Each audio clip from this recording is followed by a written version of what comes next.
everyone. Welcome back to Going for Two with Jack Taylor. My name is Jack Taylor. And my name is Hunter too. And we're so glad to have you guys back. It's been a week since we've been with you. We've had some baseball since then. But first off, I want to start off with some Friday morning motivation. And it comes from, honestly, one of my favorite movies, Alex Hitchens in Hitch. So he says, life is not the amount of breaths you take. It's the moments that take your breath away.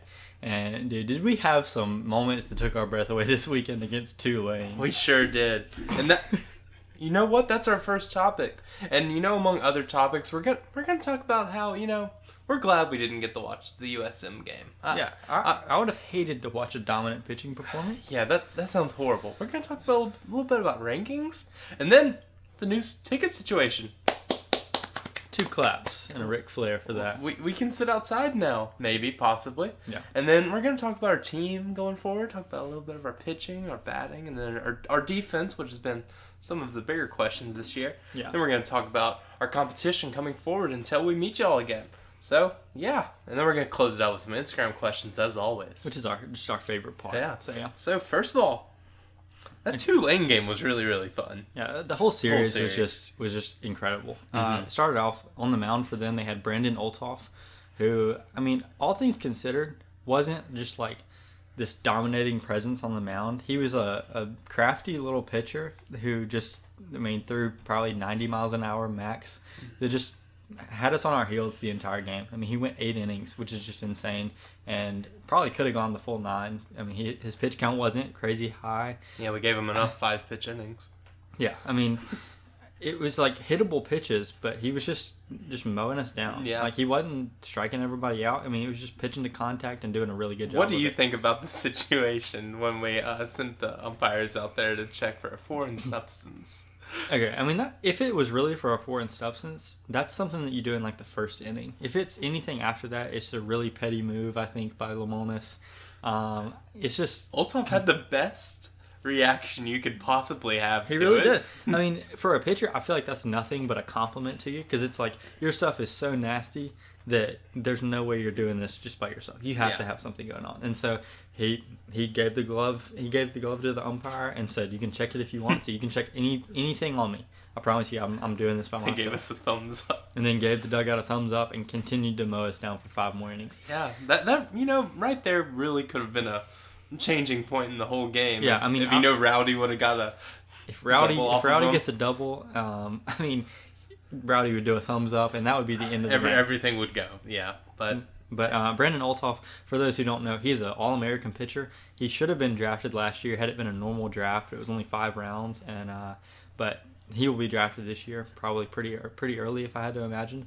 Yeah, I think I'm a fan of him. Yeah. I like the Tulane team. I know a lot of people are like, yeah, they're a bunch of punks, but you know what? You have 2 choices when you come to the Dudy Noble playing against a top 5 team. You can either sit down and be like the team, act like you're supposed to, or you can come in here and not be scared of the other team. And it's not like they were doing anything. They were celebrating home runs and strikeouts. Yeah, I have no problem with that. And it's probably something that most teams, a lot of teams have done before, but there's just a big crowd in the stadium and you just can't hear it.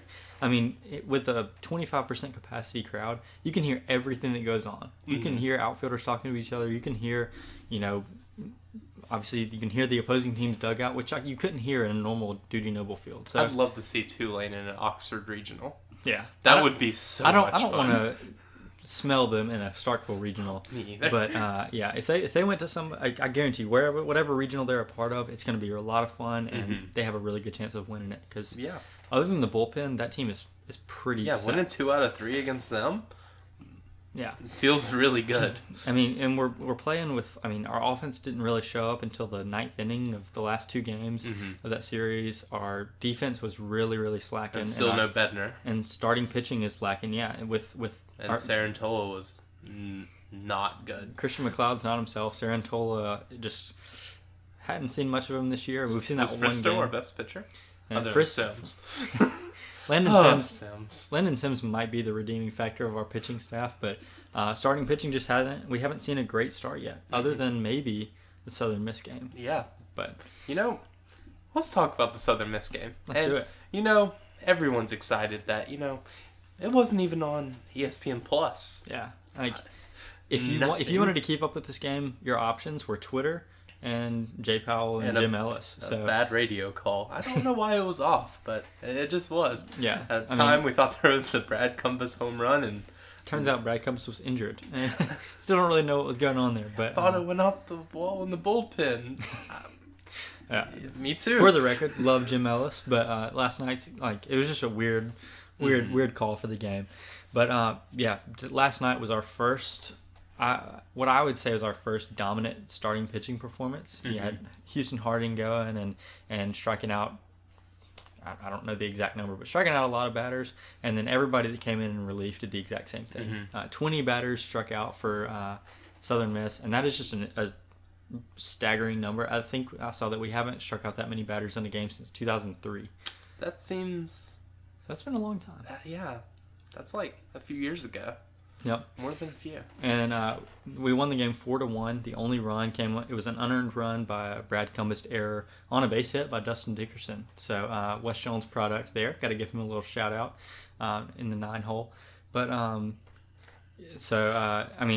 an earned run for the Southern Miss, but still, seems like a pretty competitive team, and I'm sure they're. Wish I would have seen how far off the throw was coming in, but radio. Yeah, so between Southern Miss and Tulane, which is the teams that we've played since we recorded last, those are two probably regional teams, and we handled them pretty well. A couple walk-off games against Tulane were really fun. Those are real fun. Yeah. So our team going forward, one thing, Bedner's still not in the rotation for pitching. Yeah.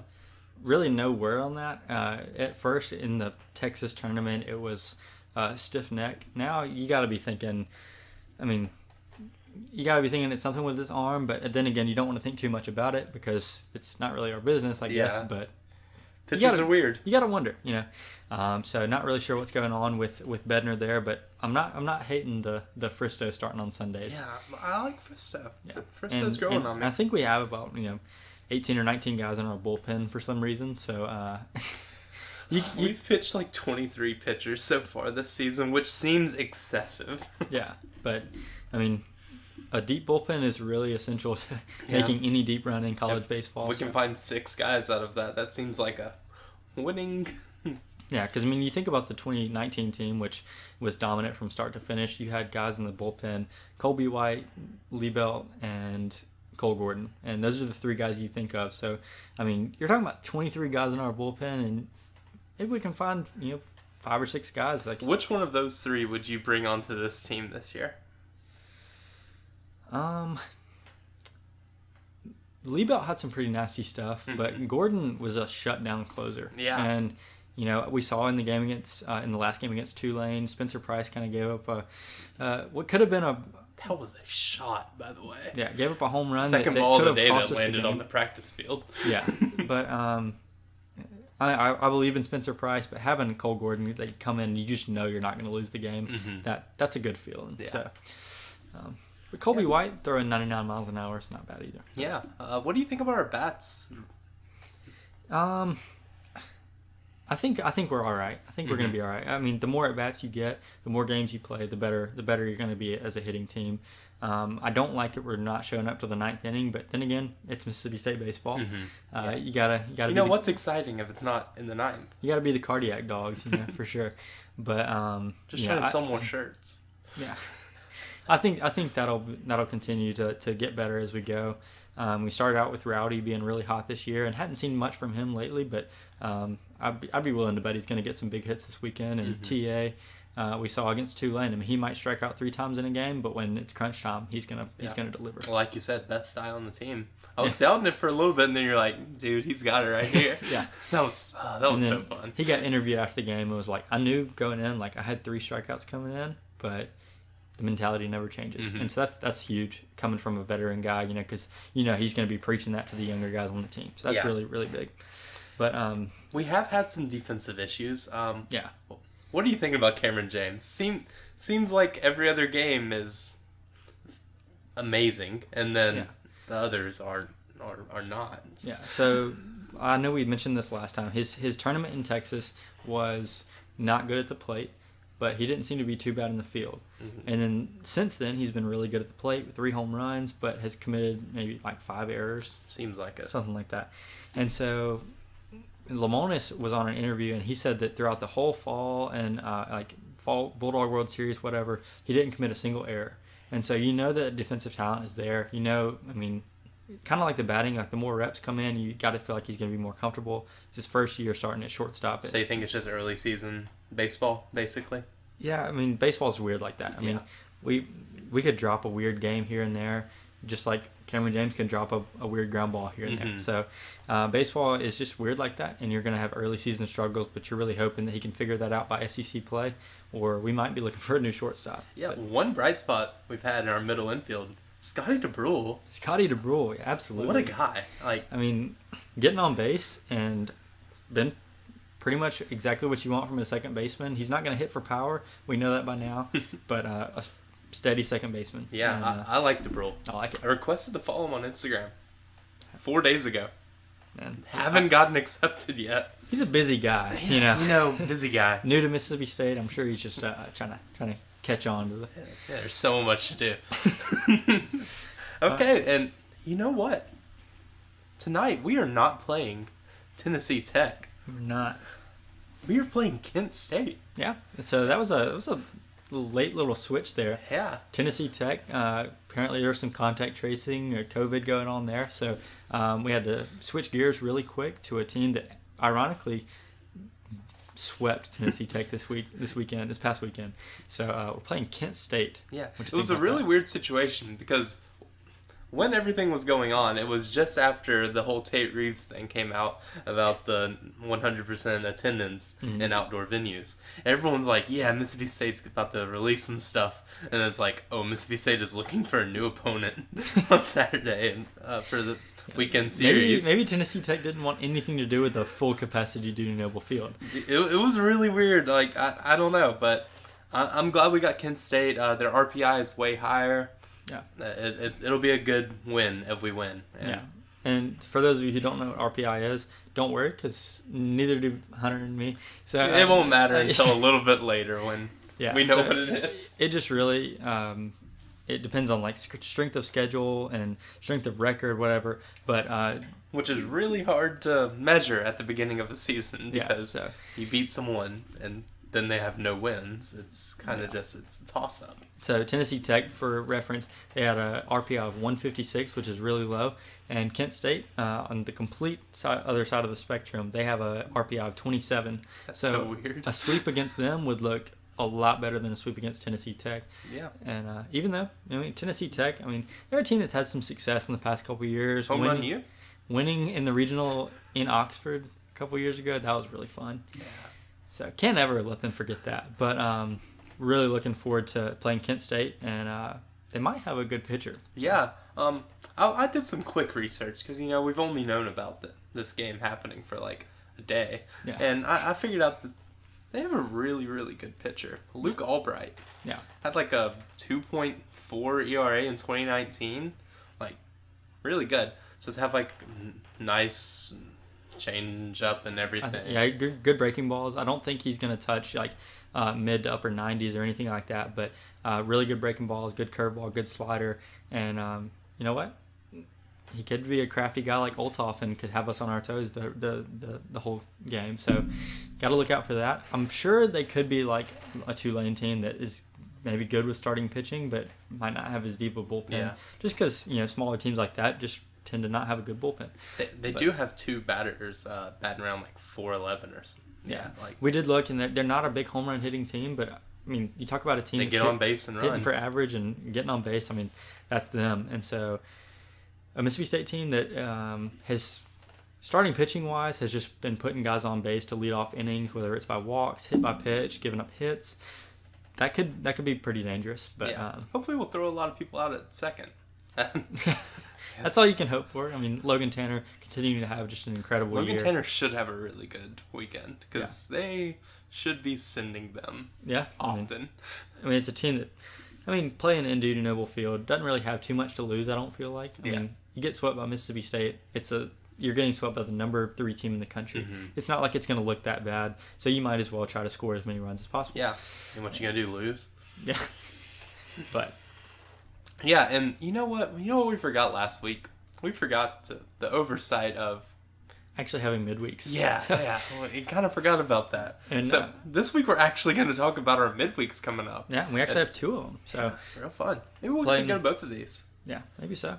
So we got one that's not as good, and then a really good competitive game should be. So we get starting off with Grambling next Tuesday. That should be fun. One hope I have from this is that our bats come alive, because Grambling has gotten scored by like more than 11 twice. Yeah, and that seems like. Hoping we can score double digits. Yeah, for the first time it'd be kind of fun. Or second time. I think we scored 11 against Texas Tech, but what a weird game. And then we're going Wednesday. Gonna host Louisiana Lafayette. So. Yeah, they won 2 out of 3 against Tulane as well. Yeah. Ultoff got them at the first game. You know, they're another team. Reaper of Souls. It's been a victim of Brandon Ultoff, but they just like us. They won 2 out of 3 against Tulane, like you said. Really good hitting team, and gotta be worried about them when they get into your bullpen. So, like we said, we just don't want to forget about those midweeks, because before we talk to you guys again, we will have played a weekend series and then those 2 games, and hopefully we'll be 5-0. But it's baseball, so you really never know. Actually, really interested to see who the 2 starters against Grambling and Lafayette will be. 2 midweeks, haven't had that yet. Yeah, I mean, I'm really assuming Houston Harding will be one of those games. Probably against Lafayette. Kessler? I'm still thinking Kessler's a bullpen arm. For those of us that are really wishing Will Bednar is back, maybe he'll get one of those starts, so his first start won't be like during a weekend series. Yeah. And maybe ease him back in with a 3 or 4 pitch out. What are you talking about? He's going to be our long reliever Friday. Oh, yeah. Okay. Guarantee you that is not going to happen.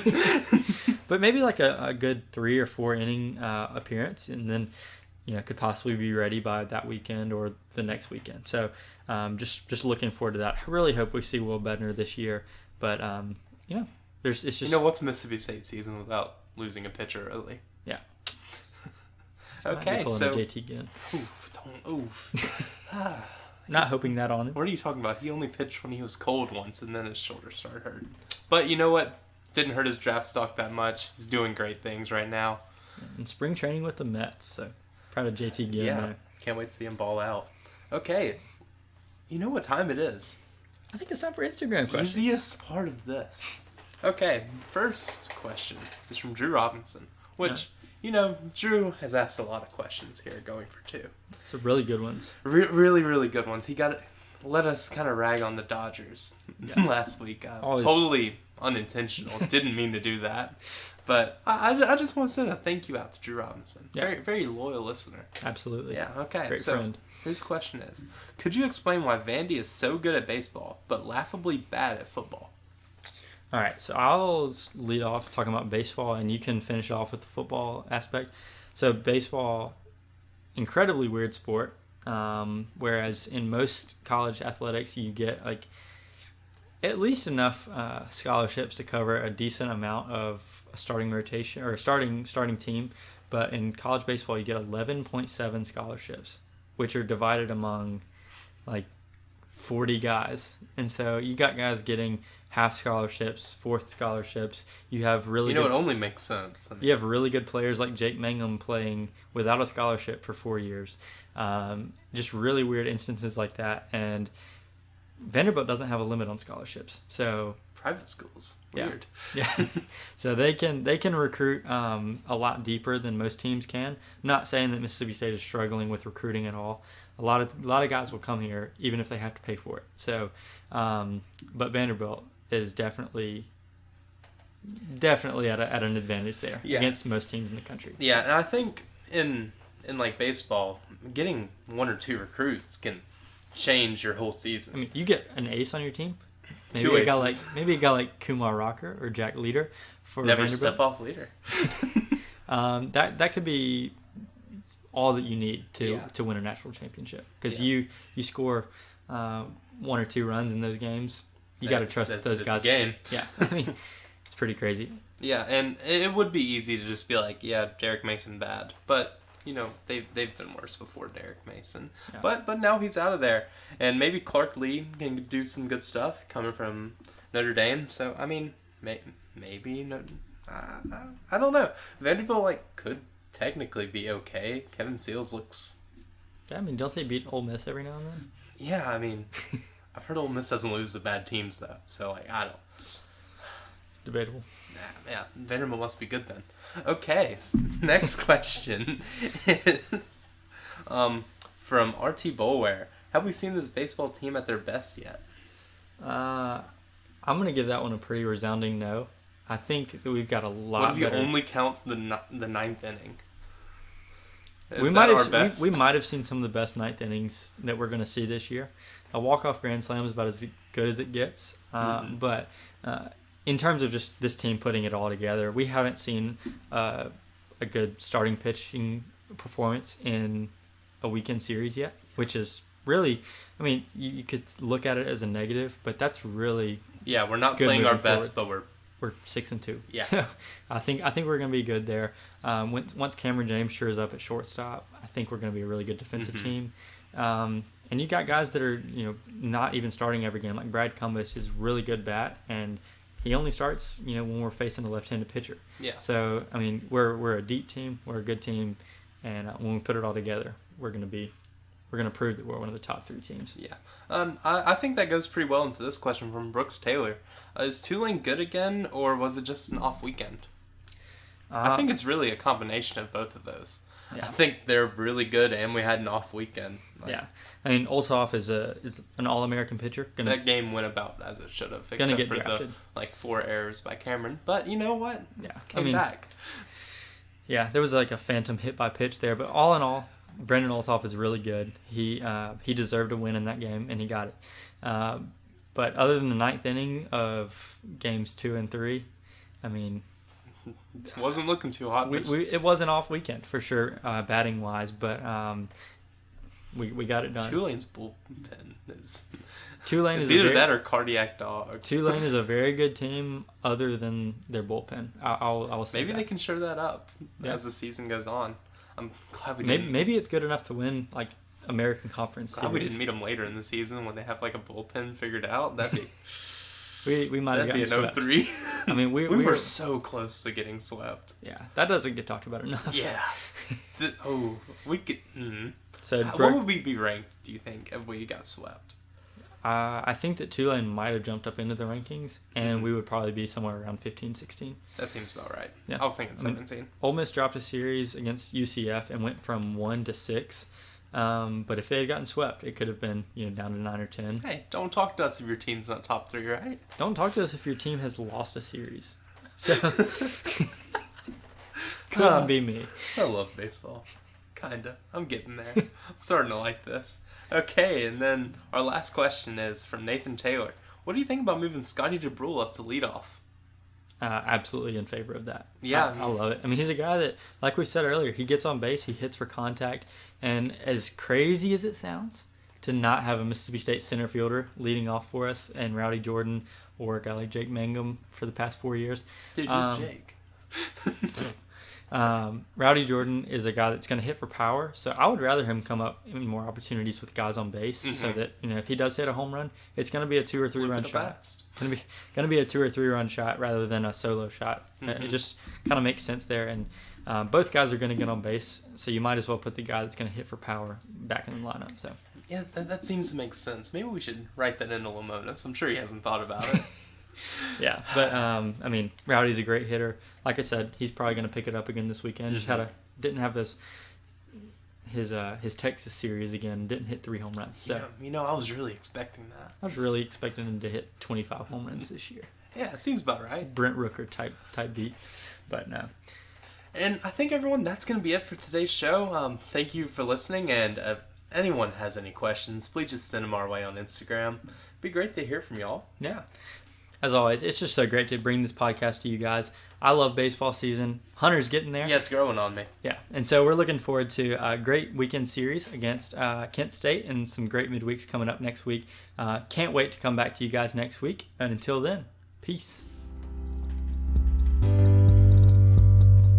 Can't believe we're facing off against Nick Saban's alma mater. Wonder if he's going to start at second base for him. I don't think so. I doubt it. I don't think he has any eligibility left. It seems unlikely.